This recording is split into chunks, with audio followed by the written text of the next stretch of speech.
Hello, historical people. Wes talking about English longsword again. Today, what if the hawk that we think is the downward vertical strike is actually an upwards vertical strike slash kind of provocation?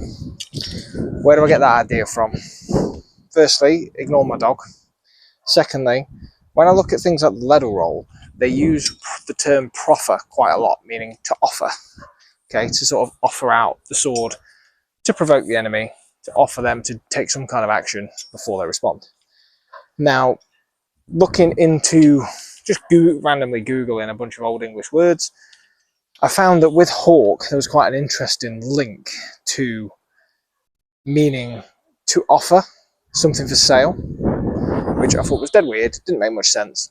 And I thought, okay, let's see if the hawk would play in a similar way to just using a proffer. If we think the proffer is an upward strike anyway, then what if we take that to the max and hawk it up?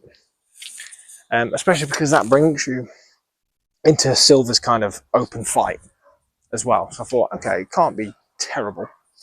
And practicing with it actually makes a lot more sense. If I take the first Man that Will, for instance, if I come up into my hawk like this, and that's all the way out, or whether that just comes up into more of a kind of guard. I suppose from the side you could argue that ox also looks like the beak of a hawk. Who knows? Anyway, if I'm to come up there, then double round, then my quarter blow, possibly just an attack using the hands, or to the hands, and then I'll snatch that up and I'll be into some kind of pendant hanging guard. In the second, where you've got hawks with two half hawks, how I imagine that to look would be something along the lines of, if it's just the one hawk and two half hawks, it'd be something like that. And then you're into your rounds again, and then ending independent just from the end of your rounds naturally. But now the third play is, which is the one that kind of completely messes with my theory and makes me have to kind of invent a new move. Because this one is spring, and then you hawk quarter. So spring just straight up as fast as I can, let's say to defend the head, so whether that's like a cron or just straight up. So straight up, and then if I'm trying to take the hawk motion and turn that into something useful here, if I'm already up here, that would sort of send me somewhere like that. Okay, or maybe just that into like a vertical strike or whatever. So it could come up like that, or it could come up and be sort of under still. I'm unsure with that one. Although it does, from here, it kind of does come at that quarter angle still. So it will come diagonal, as opposed to if I'm just there, they're kind of aiming for center, if that makes any sense. So my book's flown away. But what that says, so after that would be hawk quarter. Oh, you totally lost page, haven't you? The wind's getting stupid around here.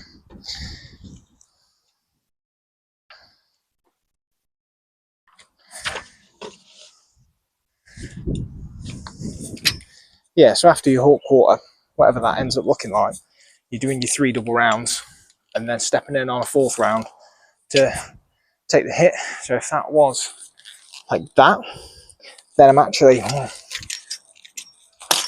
in a good spot. That puts me in quite a natural position, up, under, then into however many rounds. It flows quite naturally, flows quite well. It's not the worst. And then the 4th play should be the double hawks, I believe. So double hawk with 2 double rounds, bearing in with the step. So if I was going to do a double hawk, similarly to how I thought a double hawk would be something like that, if it was a downward vertical, the upward vertical for a double hawk would be like that. And again, good spot to be in your rounds. And obviously for this one, it wants you to be bearing in with those round steps. So I think that works quite well, and could be a fun little addition or variation to try with a lot of these drills. Yeah, like I say, I'm kind of just making it up thanks to one cheeky Google search that said hawk might mean to offer. So let me know what you guys think. It is a bit out there, and play around with it. Let's see how we go. Right. Oh, as always, like and subscribe if you want more English longsword stuff. And yeah, see you in a bit.